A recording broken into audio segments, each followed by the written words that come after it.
एक बार जंगल में एक शेर अकेला बैठा हुआ था। वह अपने बारे में सोच रहा था कि मेरे पास तो तेज धारदार मजबूत पंजे और तेज दांत है, लेकिन फिर भी सब मोर की ही तारीफ क्यों करते रहते हैं। दरअसल शेर को इस बात से बहुत जलन महसूस होती थी कि सभी जानवर मोर की बहुत तारीफ करते थे। जंगल के सभी जानवर कहते थे कि मोर जब भी अपने पंख फैलाकर नाचता है तो वो बहुत सुंदर लगता है। यही सब सोचकर शेर बहुत दुखी हो रहा था। वो सोच रहा था कि इतना ताकतवर होने के बाद भी जंगल का राजा होने पर भी कोई उसकी तारीफ क्यों नहीं करता है। ऐसे में उसके इस जीवन का क्या मतलब है।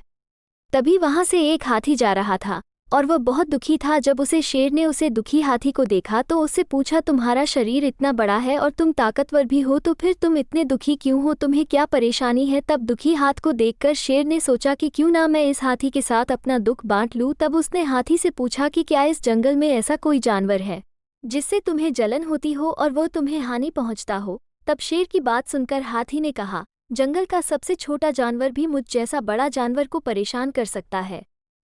शेर ने पूछा, वो कौन सा छोटा जानवर है। हाथी ने कहा, महाराज वो जानवर चींटी है, वह इस जंगल में सबसे छोटी है, लेकिन जब भी वो मेरे कान में घुसती है तो मैं दर्द के मारे पागल हो जाता हूँ।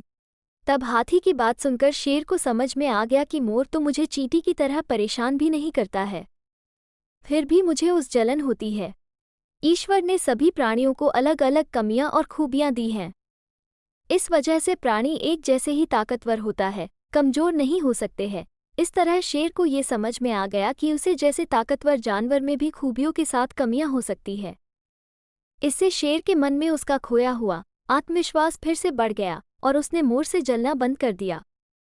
हमें कभी भी किसी की खूबी देखकर उस जलना नहीं चाहिए, क्योंकि हम सभी में खूबी